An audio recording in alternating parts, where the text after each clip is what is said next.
President Xi Jinping a turning point in bilateral relations. The two leaders met in South Korea yesterday, holding the first formal talks between Canada and China since 2017. Carney has stated that the discussions were constructive and had unlocked a new path forward to address ongoing issues between the two countries. Let's listen in.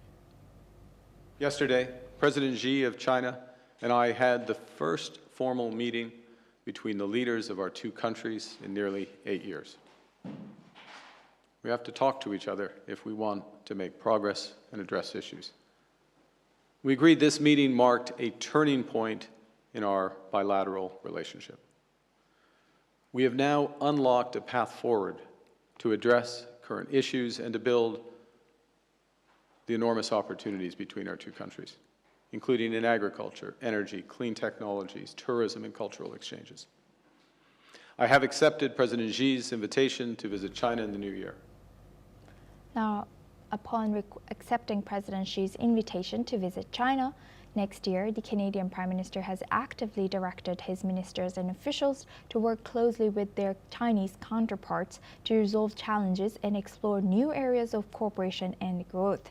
Now, Carney's comments come as both countries face economic pressure from Washington's tariff policies, even after the recent deal that was finalized between U.S. President Trump and Chinese President Xi Jinping to reduce trade tensions. Earlier, U.S. President Donald Trump had announced a 10% hike in tariffs on Canadian goods and terminated all trade talks, following a controversial anti-U.S. tariff aid campaign. In response, Carney has now apologized to President Trump over the ad, however, further adding that while the U.S. is redefining its trade relationships worldwide, Canada still enjoys the best deal with Washington and that it always remains ready to negotiate better opportunities. Now for this discussion, we go back to Andrew K.P. Long. He's a China strategist, joins us live from Hong Kong. Thank you very much, Andrew, for staying with us. Now, looking at this news, it's very significant that these two leaders, although China and Canada has a lot of trade going on, they met after almost 8 years. So what strategic benefits could China and Canada both gain from positioning themselves closer and for China as an alternative economic partner for Canada following tensions with Washington? Well, Canada has had been a long-term ally of the United States, being the largest neighbor north of the United States, and Canada is the world's second largest country by territory after Russia, even bigger than the United States. It's very rich in natural resources, very rich in energy, minerals, but the country is so vast compared with its population, and it's I think it's beginning to wake up to the possibility of capitalizing on its rich resources with its neighbor across the ocean, which is China, which is a resource deficit country. China needs to import a great deal of resources, minerals, and also agricultural products, energy.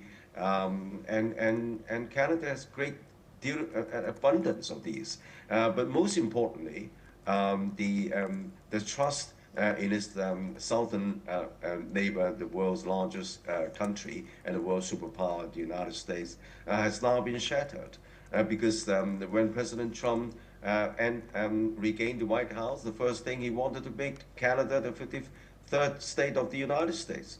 And also levying huge tariffs on Canada.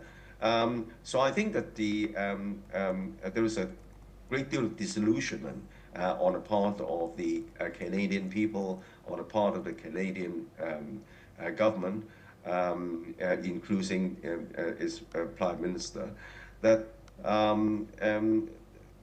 America can no longer be truly trusted, although it doesn't want to break all relations with the United States after all. I mean, the two countries are intertwined in many ways, but it's now trying to explore a more meaningful relationship with China. Not that it's going to embrace China entirely, because the ideology is very different. And then there are lots of differences in terms of politics. But China remains a huge market for Canadian exports. As I said, I mean, agricultural products, energy, green energy, and minerals.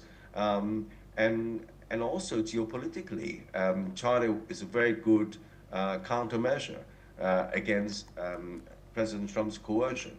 Hence, the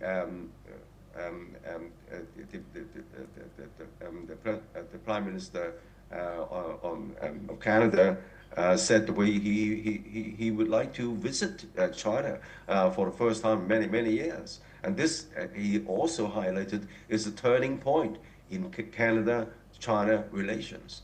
And the dynamics which I've outlined clearly point Canada to that direction. With that, I would like to thank Andrew K. Long for sharing that insight. Please stay with us as we come back to you. Now, U.S.